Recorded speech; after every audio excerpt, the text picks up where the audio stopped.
Hi viewers, welcome to sir சமையல்.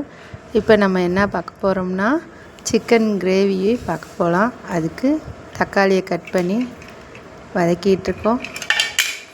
வதங்கின பிறகு மசால் மிக்சியில் போட்டு வச்சாச்சு, உப்பு சேர்த்தாச்சு. இப்போ மசாலும் ரெடி ஆயிடுச்சு. மசாலும் நம்ம ஆட் பண்ணியாச்சு. இப்போ நல்லா கிளறி விட்டுட்டு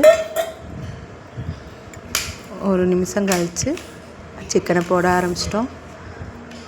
என்ன இங்கிட்டும் அங்கிட்டும் விழுந்துக்கிட்டு இருக்கு சிக்கனு. நல்ல பீஸாகவே பெரிய பெரிய பீஸாக போட்டு வாங்கினது. இப்போ மசாலா தண்ணியும் ஊற்றியாச்சு. க்ளோஸ் பண்ணிடலாம்.